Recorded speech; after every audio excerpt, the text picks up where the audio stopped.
Hey y'all, let's make this beautiful, delicious mac and cheese recipe on a budget. It is beautiful, it is delicious, it is also easy to make, and it's just one dish with everything that you ever need to make a full meal. I hope you like it. Enjoy. Let's get cooking. And as usual, I like to lay down all my ingredients that I'm going to need so that I don't go, oops, I needed to put a teaspoon of garlic. Oh, and I forgot to do that. So that is all that I wanted to need. So into a pot, add your pasta. I used some macaroni. Then add some salt to taste and some hot boiling water. You can also add a bit of some vegetable oil if you would like. If you're looking to make this meal on the healthier side, you can honestly skip the oil part, as this pasta is going to be drenched in some delicious white cheesy sauce. So there is really no big deal if your pasta kind of clumps together. Who am I kidding? Come on, I don't think there's an healthier way to make mac and cheese, but well, here we are. So just strain your pasta. Remember not to strain it directly into the sink, because we want to save some of the pasta water, so that when we're making our sauce on a budget, we can use some of the starch from the pasta. I'm always on the outlook to make the usual delicious dishes using cheap everyday ingredients that we can find in our local pantries. So that's why I'm always saying, oh, pro tip this, pro tip that. So yeah, if you like some of those, follow along. So let's prepare the veggies for our pasta. So I had some onions, I had some peppers, green and yellow and red. I also had some green beans and some carrots, tomatoes as well. So you can use whatever vegetables you have. The more veggies they are, the better.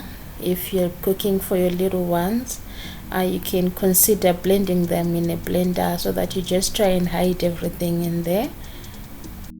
Don't be afraid to switch up those ingredients and adjust the recipe according to your needs, according to your likes, and most importantly, according to your bank balance. And don't be afraid to use ingredients that are in season during your time of cooking this recipe. I come from the land of sunshine, and everything is honestly in season all the time. So yeah, lucky me. And eating healthy where I come from is actually way cheaper than all the processed food, because a thing of green beans is like $1 each, a thing of carrots is $1 each, a thing of peppers with like 8 peppers or so is $1 as well. So it's very, very cheap. So it's actually easier to eat healthier than to eat all the processed food. So when I say I'm making this dishes on a budget, I mean in my country it's on a budget if I'm trying to use as less processed food as I can, and including all the veggies, all the meat and things like that, because it was actually cheaper where I come from. So you can adjust it according to whatever is in season in your country, or whatever it is that you like. But I have found out that the more veggies you use, the better it is for everyone's health in your family.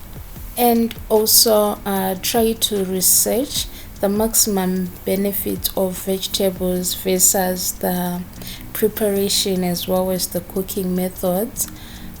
You will find that some vegetables are better eaten raw, so that they retain most of their nutrients, their vitamins. You will also find that boiling some vegetables actually increases the nutrient absorption tendency, and also boiling some vegetables might actually decrease, for example, their water soluble vitamin content. So just research so that eating all those vegetables does not go to waste, so that it accounts to something. For example, the tomatoes, apparently the stem part, like the white part that we cut off, apparently it contains a lot of nutrients. They're actually concentrated on that area, and that's the part that we actually cut off. So it's crazy. And also the raw tomatoes contain a lot of vitamin E that is great for your skin.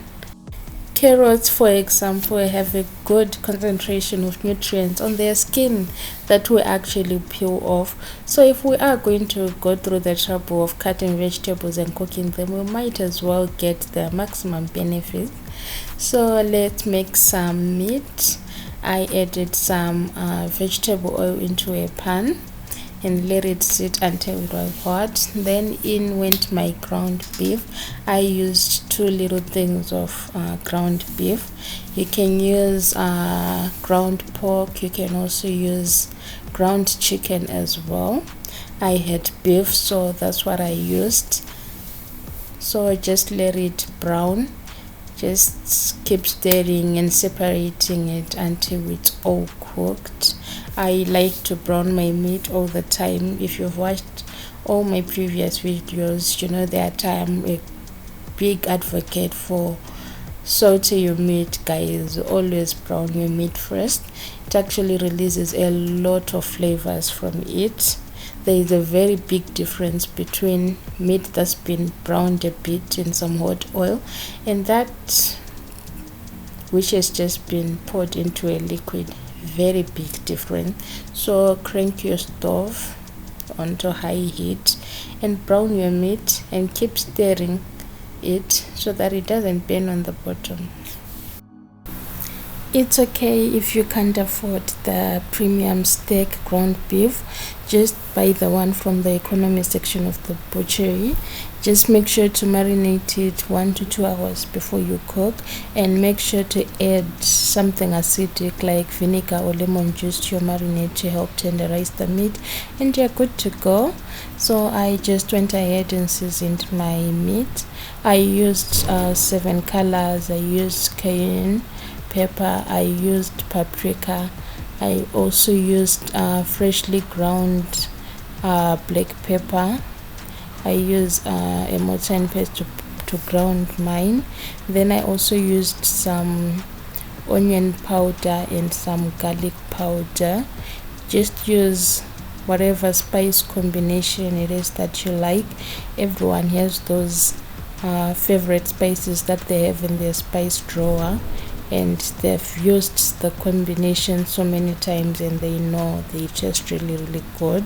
So if you don't have whatever it is that I used, use whatever it is that you have and whatever it is that you're used to. So just go ahead and add your veggies. I used the carrots and the green beans first because those take the longest to cook.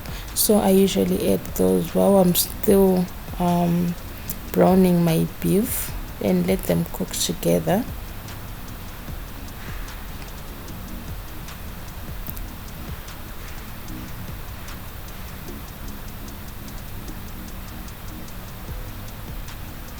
So just be mindful not to end up overcooking your vegetables. Just start with whatever takes the most time to cook. So when the vegetables are almost a bit soft, I added the peppers and the onions together. Then I continued to cook. Remember, all this is over medium to high heat. But after your meat is browned and you start adding the vegetables, be sure to turn down the heat a bit so that you don't end up burning all your vegetables. And you can use a bit more oil than I used.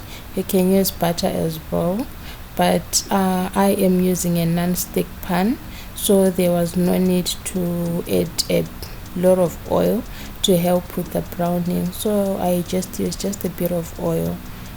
If you're making this dish on your cheat day, just know that the more butter there is, the better. The more oil you put, the better. No, I'm just joking, but yeah, honestly, you can add a bit more. And just to put it out there, everything I've added so far, all the veggies I've added so far, plus the tomatoes, can all be blended. Then you can just pour the paste over the ground beef and let it simmer. It gives that nice texture, but I want to see whatever it is that I'm eating. So I prefer the chunks in my food so that I know what you're feeding me, because come on, don't feed me things that I don't know. So just add the tomatoes.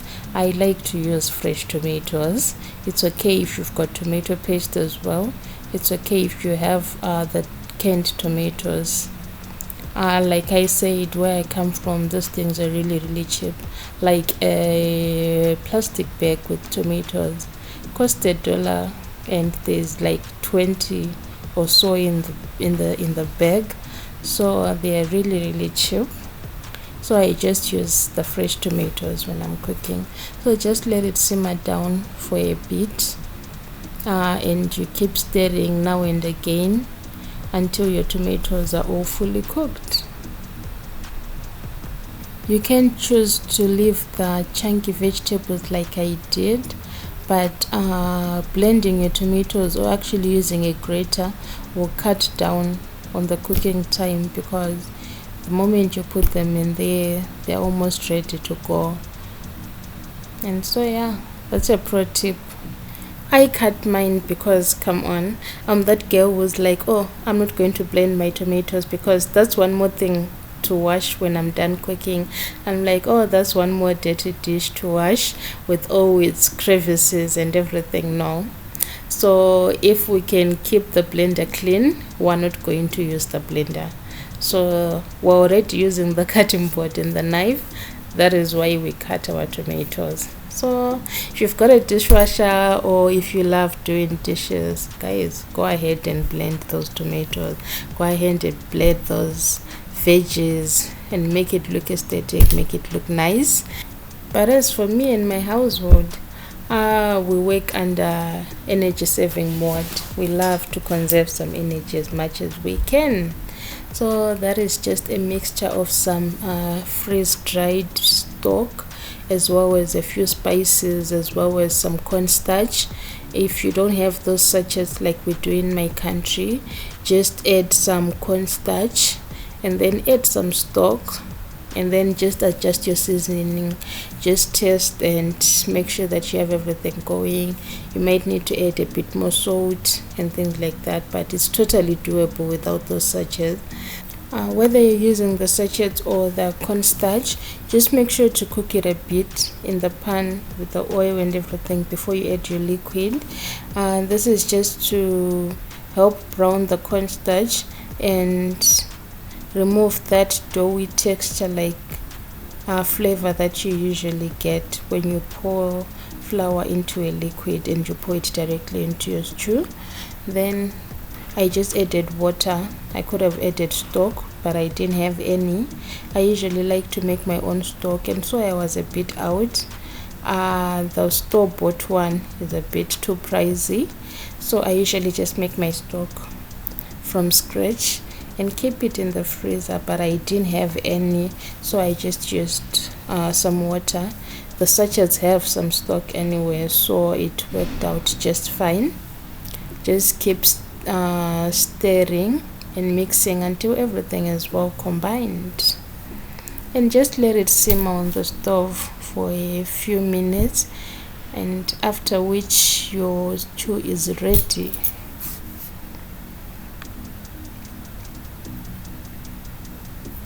And remember not to make the meat too runny, because it's going to be baked with the pasta, so you don't want it overflowing and making a mess. So that consistency is just the perfect one. So let's grate some cheese for the dish. I used some cheddar cheese as well as some Gouda. I just buy the blocks of cheese and grate them on my own, because the already shredded ones, they come at a cost of a arm and leg. I don't even know why they do that. I mean, it's just grated cheese, right? I could have also added some mozzarella cheese as well to add that stringy appearance, so that when you're dishing out your dish, it just strings out and it looks nice and it looks aesthetic. But yeah, those two cheeses work just fine. So to make the sauce, we're going to begin with the basic white sauce. Melt some butter into a pot. Remember, you're going to put the pasta back into this pot, so it needs to be a bit bigger. So add some flour to the melted butter, and again brown your flour first in the butter so that it removes the doughy flavor, like we said before. If you pour it into a liquid and pour it into the butter, it will make a doughy sticky paste like. So let it cook in the butter for a few minutes. I also prefer that you guys use a whisk moving forward, so that you try and prevent it from forming lumps. This is a very crucial step because lumps will fall if you don't keep whisking, especially when you start adding the liquids.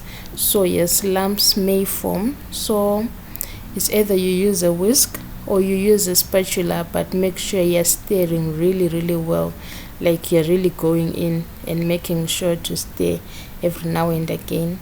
Then I started to add some milk. I use some full cream milk or the whole milk.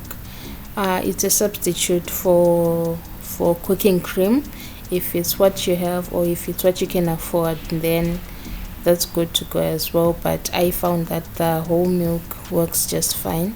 So remember to add the liquid a bit at a time. If you pour everything in there, it will clump up and you won't have the opportunity to actually mix everything and get the lumps out, because the flour or the flour paste is drowning inside the liquid. So a bit of liquid at a time, and then you continue to stir. After a while it thickens up and everything looks thick and nice. You can then switch to the spatula from the whisk. So just keep adding a bit more milk, a little at a time, until you get to the required consistency, or until you get the amount of sauce that you would like to make. So I switched over to the spatula, as you can see, because I was done mixing everything, and as you can see, there are no lumps in there. And then started to season my white sauce. You can season during this time in the cooking, or you can season it together with the flour. When you're adding the flour, you can also add the spices, so it works either way. So I added some salt, I added some paprika, I added some cayenne pepper, I also added some ground black pepper, as you can see, and then I gave it a good mix. Also, this part is totally optional. If you're not a spicy person, or if your family doesn't appreciate a lot of spices, you can skip this part. Honestly, it's a cheesy white sauce. It will just work just fine without the spices, but do add the salt, it makes a big difference. Then I added in my cheese for the flavor. So this is also what I mean when I say on a budget. I have seen people make mac and cheese and they just add some cream and cheese and melt it until they get the correct consistency, as well as the correct amount that they would like to use, which is a lot of cheese, which is a lot of cream. So this will actually help out with cutting the cost, because where I come from, cheese is really expensive. It's not one of the cheaper ingredients. So if you do make a white sauce and then you add the cheese just as a flavoring, you get exactly the same effect, because it will be cheese flavored and you can actually taste the cheese. So that is me adding some of that pasta water, because I just needed a bit more sauce. But if after cooking your white sauce and everything, if it's enough for the pasta that you've made, there is no need to add the pasta water. I added because I needed a bit more salt.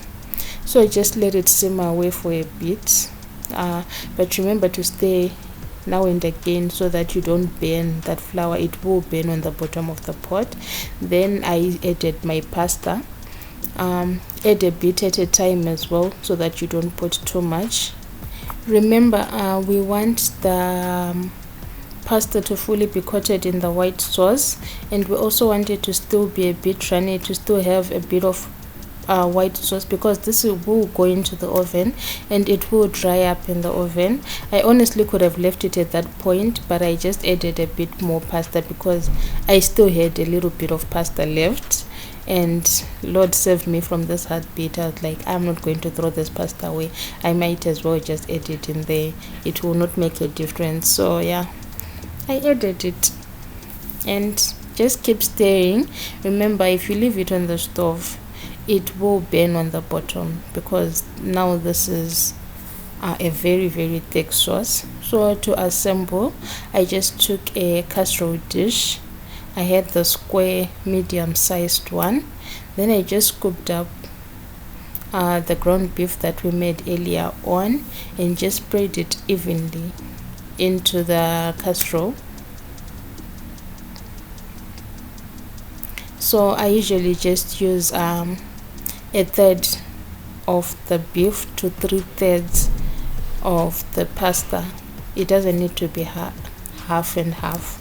So I started to add the pasta with the white sauce that we made on top over the beef. Some prefer to add a bit of pasta and then you sprinkle some cheese on top and then you add more pasta on top. Some prefer to put a bit of mince, then you put pasta, then you put cheese, then you put a bit of mince, and you repeat the process again. More like if you're making lasagna, for example. But I just do it this way. It still tastes just fine. Then you just sprinkle the remainder of the cheese on top. It will help with the browning. It will help with it looking beautiful when everything is done. Oh, I had to grate a bit more cheese just to put it over the. And for this dish, I didn't even use all the cheese that I bought. I just used half of the cheddar and half of the Gouda as well. So it really cuts down on the amount of cheese that you're going to use because of the white sauce that we prepared.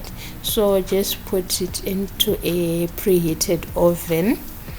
I like to place my casserole dish onto a baking tray because it's easier, you guys, to maneuver it in the oven. It's easier to put it in, it's easier to take it out, because this is going to be very hot when it comes out of the oven and very difficult to hold. So put it on a baking tray. Look at how beautiful it looks. You just see it bubbling in the oven, you know, and all those juices just coming up and mixing with everything. So yeah, just for balance, let's make a vegetable salad. It's a simple slaw, so that you know when you eat all the unhealthy things and you're just like, you know what, I'll have a carrot or two, it will help cancel all the carbs. And then that is me adding some mayonnaise to my saving grace. As if the cheese wasn't enough, I just had to put something creamy as well.